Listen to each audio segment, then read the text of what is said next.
Our second reading is taken from Prayer, the Breath of New Life by Pope Francis. Explanation to the Our Father, Thy Will Be Done, Part 2. God is not ambiguous. He never conceals himself behind enigmas. He did not plan the world's future in an incomprehensible way.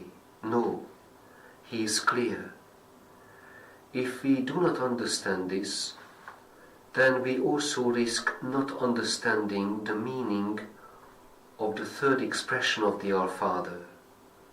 Indeed, the Bible is filled with expressions that tell us about God's positive will for the world.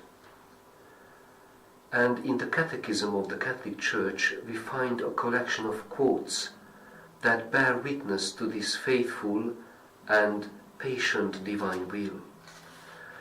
And in his father's letter and in his first letter to Timothy, St. Paul writes that God desires all men to be saved and to come to the knowledge of truth.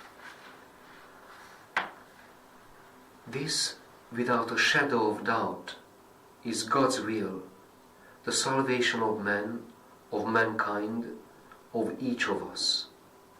God knocks upon the door of our heart with his love. Why? To attract us to him, and to carry us forward on the path of salvation.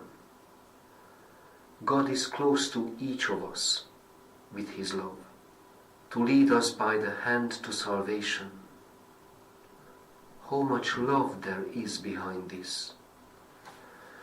Therefore, by praying, Thy will be done, we are not called to subserviently bow our heads as if we were slaves. No. God wants us to be free. His love frees us, indeed.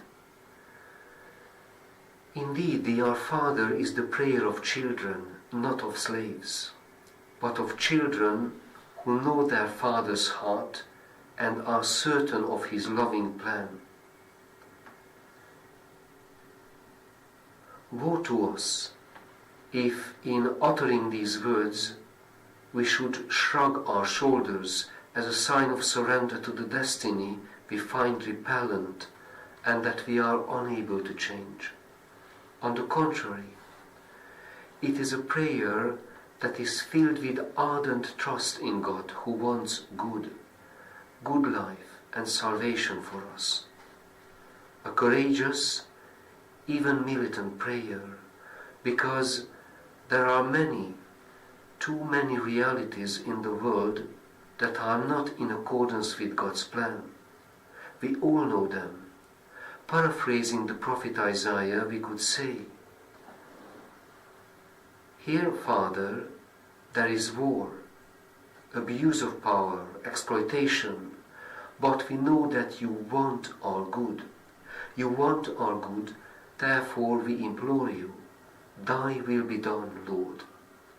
Overturn the world's plans, transform swords into plowshares and spears into pruning hooks, so that no one may learn the art of war anymore."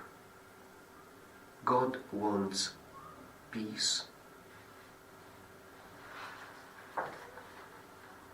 Here ends our second reading.